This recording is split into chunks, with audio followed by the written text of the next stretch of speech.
We've been showing you many different details on the RV roof and how to fix those details. This particular detail is on a Skylight. We have taken a Skylight already off of an old RV.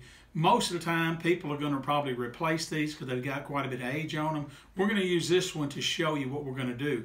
If you look over here, these are the materials that are going to be needed to do this repair. We've got 6-inch cover tape, that's rubber on top, adhesive on bottom, and we got a 3/4 inch putty tape. We've already cut these to length to show you this detail, but it comes in a big roll of 50 feet, and you cut off it as you need it. We're also going to use a primer, that's a tape activator primer, and we're going to use a tube of caulk on this detail. Now as we get back over here, we've got our roof replaced. What we have done is we've already taken and marked the outline of the vent. We've got this outline. So what we're going to do here is this 3/4 inch putty tape. We're going to take right here. If you'll see, we're going to mark it right along there. All right, we got that in. Now what we've got to do is we've got to peel that off, because the next piece is going over the top of it. So we will peel that off. Then we're going to take our next piece. You can do it this way, whatever's easier for you, and you don't want to do that. And then we'll put it right here. It doesn't matter if it goes over a little, and it's going to definitely stick when we press it in. It's real sticky. We'll take, as a matter of fact, this works out better for me. And take that piece off. We're going right inside the lines. Now we're making a box out of it, as you can see. This is a pretty easy detail. And I'm going to explain to you the reason we're doing this.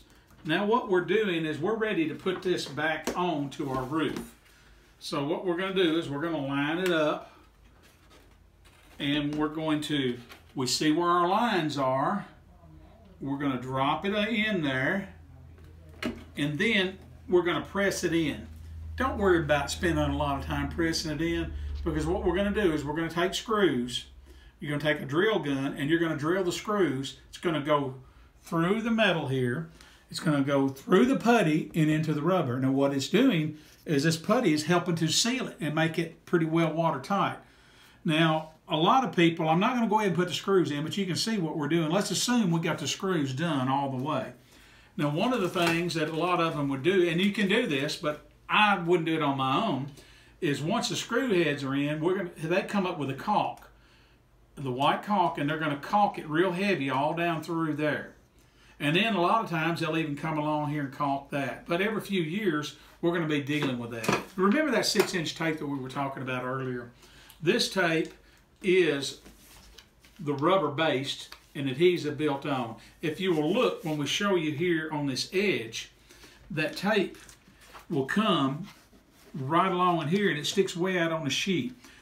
If you had a 2 or 3 inch wide metal flashing, you would need to use this whole piece. But on this particular one, I'm more comfortable with the rubber other than the caulking. So what we have done is we split one in half, which would work perfect. If I'm going to just place it up here, we're not setting it in yet. But you look here, it goes right up to the base, and if you'll look, it covers that on the rubber. Now all we've got to do here is prepare this area to seam it.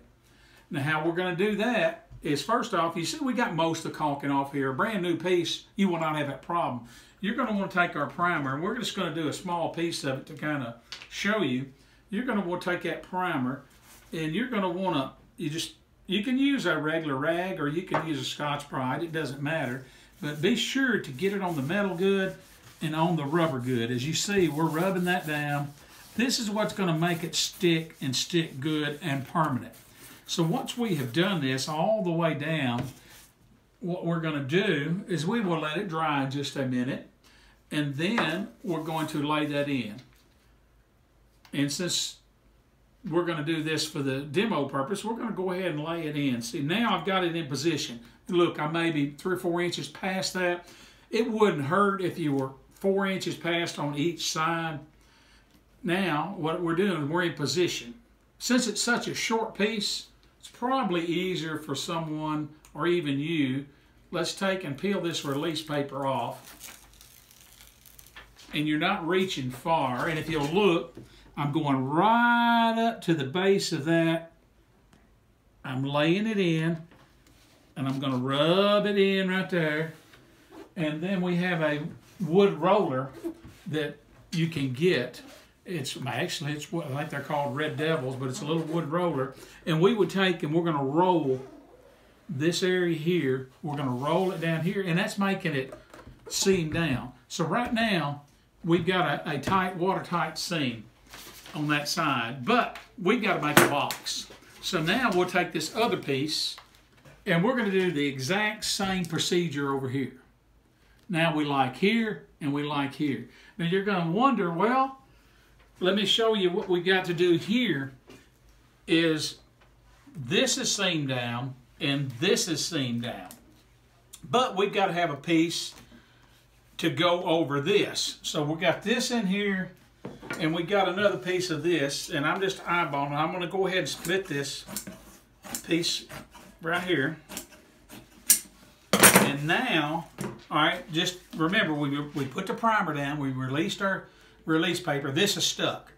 Now I prime this, this, and this, and this. And watch what this piece does. It goes in right there.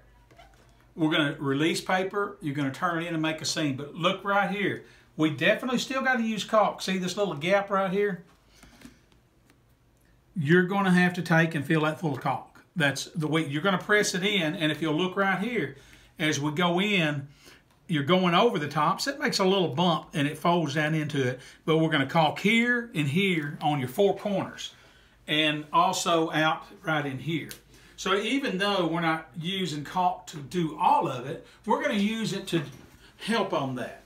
And that way, when you get done, you should have a watertight seam and a watertight vent that is ready to go down the road. And with the tape on there, it's going to last. Your caulk eventually here is going to crack a little bit, but we should be sealed enough without it. But the caulking is definitely going to help. And every 3 or 4 years, look at that little piece. Your edges should be good. And that's how we're going to put any kind of detail looks like a box and the flange like this. That's what you would do on an RV roof.